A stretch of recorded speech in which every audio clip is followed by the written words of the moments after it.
નવસારી જિલ્લાના પૂરગ્રસ્તો માટે કેન્દ્રીય જળશક્તિ મંત્રી સી.આર. પાટીલે મહત્વની જાહેરાત કરી છે। પૂરથી અસરગ્રસ્ત પરિવારોને ઘરવખરીના નુકસાન બદલ 6,800ની સહાય ચૂકવવામાં આવશે, જેમાંથી 1,800ની રકમ તાત્કાલિક ચૂકવવામાં આવશે। આ ઉપરાંત પશુધનના નુકસાન માટે ગાય ભેંસ દીઠ 37,500 અને બકરી દીઠ 22,000ની સહાય આપવામાં આવશે।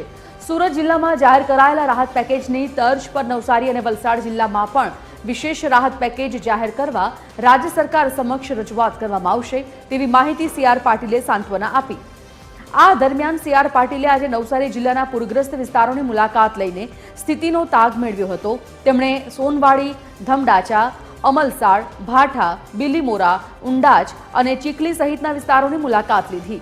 અસરગ્રસ્ત પરિવારો સાથે મુલાકાત કરી તેમની સમસ્યાઓ જાણી હતી અને રાહત રૂપે અનાજની કીટોનું પણ વિતરણ કર્યું હતું। સાથે અધિકારીઓને રાહત અને પુનર્વસનની કામગીરી ઝડપી પૂર્ણ કરવા માટે જરૂરી સૂચન પણ કરવામાં આવ્યું હતું।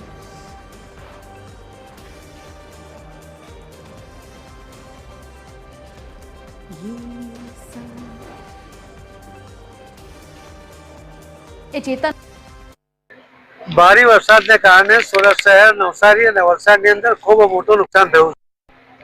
સુરતમાં તો છેલ્લા 15 દિવસ પછી બે વાર ખૂબ મોટા રેલને કારણે પણ નુકસાન થયું છે અને વલસાડ અને નવસારીમાં પણ લોકોના ઘરોમાં પાણી ઘૂસી ગયા, કેટલાક ઘરો પણ તણાઈ ગયા છે। નવસારી જિલ્લામાં પણ લગભગ 21 જેટલા લોકોનું મૃત્યુ થયું છે। લોકોની ઘર વખરી અને ખૂબ મોટું નુકસાન થયું છે અને ઘરમાં રાખેલું અનાજ એ પલળી ગયું છે, ખાવા લાયક રહ્યું નથી। અને એના જ માટે આજે સવારે જ નાયબ મુખ્યમંત્રી શ્રી હર્ષભાઈ સંઘવી દ્વારા કલેક્ટરશ્રીને મીટિંગમાં નિર્દેશ આપવામાં આવ્યા છે કે આજે 1,800 રૂપિયાની કેશડોલ અને ઘર વખરી માટે 5,000 એમ 6,800 રૂપિયા તાત્કાલિક બધાને પહોંચે, આજે અને કાલ સાંજ સુધીમાં બધાને પહોંચે એ માટેનો પ્રયત્ન કરવાનું કહ્યું છે।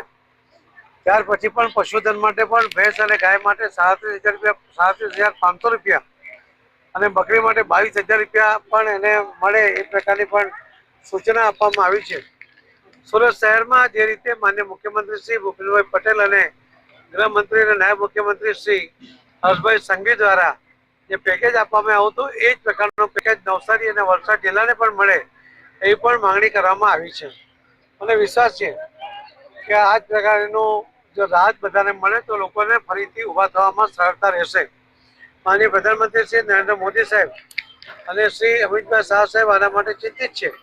એમણે પણ મુખ્યમંત્રી સાથે વાત કરી છે અને જરૂરી સૂચનાઓ પણ આપી છે અને એમને પણ લોકો જલ્દીથી બેઠા થાય, એમને જલ્દીથી રાહત મળે, જલ્દીથી રાબેતાનું જીવન જીવતા થઈ જાય એના માટે પણ સૂચનાઓ આપી છે।